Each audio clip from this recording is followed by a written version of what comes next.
প্রজাত জননেতা আকবর আলী খন্দকার স্মৃতি রক্ষা কমিটির উদ্যোগে প্রজাত জননেতা আকবর আলী খন্দকারের ৬৮তম জন্মদিবস উপলক্ষে স্বেচ্ছায় রক্তদান শিবির, শীতবস্ত্র প্রদান এবং স্মৃতিচারণ অনুষ্ঠান অনুষ্ঠিত হল শেওড়াফুলি প্রিয়দর্শিনী উদ্যানের অন্তর্গত সংলগ্ন মাঠে। এই অনুষ্ঠান অনুষ্ঠিত হল প্রতিবছরের ন্যায় এই বছরেও ২ জানুয়ারি। এই অনুষ্ঠান এর আয়োজন করেছে চাপদানির বিধায়ক অরিন্দম গুইন।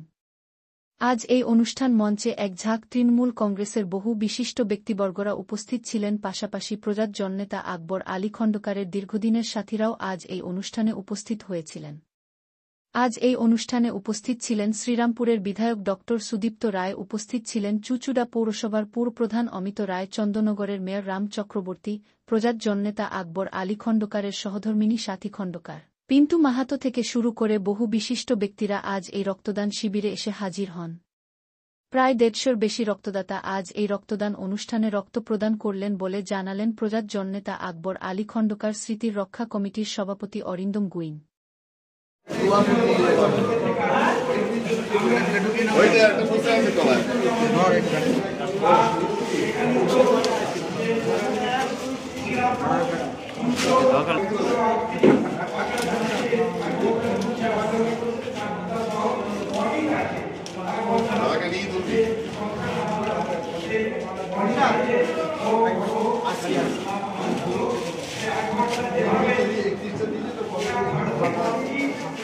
এবং আপনারা নিশ্চয়ই জানেন যে তার যে অসুখ, সেই অসুখের যে চিকিৎসা আমরা ঠিকমতো করতে পারিনি অর্থের অভাবে। যদি সেই সময় লিভার ট্রান্সপ্লান্ট করা যেত হয়তো আরও অনেক দিন তিনি বাঁচতে পারতেন। মানে খুব কম বয়সে তিনি মারা গেছেন, কিন্তু তার যে কীর্তিকলাপ, তার যে কাজ, যেটা এই জেলা স্তরে এবং অবশ্যই পশ্চিমবঙ্গ রাজ্যের জন্যে তার যে কাজ, সেটা কিন্তু আমরা ভুলব না। আমি একটা কথা বলে আমি আমার বক্তব্য শেষ করব। উনি তখন দিল্লিতে এমপি, সেই সময় একদিন মমতা বন্দ্যোপাধ্যায়ের বাড়িতে আমি গেছি।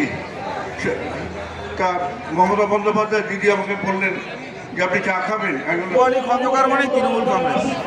আজকের দিনে যারা তৃণমূল কংগ্রেস করছে, যে সময় তৃণমূল কংগ্রেস তৈরি হয়েছিল তখন অনেকেই ছিলেন না, যারা নেতৃত্ব দিচ্ছে এমনও অনেকে আছে। আবার অনেক নতুন প্রজন্ম, তাদের তখন জন্ম হয়নি, তারাও তৃণমূল করছে। ছাত্র পরিষদ থেকে তৃণমূল ছাত্র থেকে পৌরসভা তৃণমূল কংগ্রেস।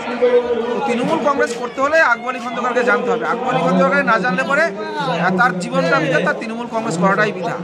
কেননা তৃণমূল কংগ্রেস 1998 সালে নেত্রী যখন তৈরির সিদ্ধান্ত নিয়েছিলেন যে 3 জনের সইয়ের দরকার, তার মধ্যে আকবর আলী খন্দকার অন্যতম ছিলেন। তিনি 23 মাসের বিধায়ক, কংগ্রেসের বিধায়ক। সেই অবস্থায় আকবর আলী খন্দকারকে দিদি বলেছেন যে তোকে রিজাইন দিয়ে তৃণমূল কংগ্রেসে আসতে হবে। তিনি তার ছোট বাচ্চা সেই সময় কিছুদিন আগে বিয়ে করেছেন, ভাবেননি পরিবারের সুরক্ষা কী হবে আগামী দিনে, বেকার। তো তিনি জীবনের ঝুঁকি নিয়ে, লাইফের পরিবারের ঝুঁকি নিয়ে সব কিছু ছেড়ে তিনি দিদিরটাকে সারা দিয়ে তৃণমূল কংগ্রেস করতে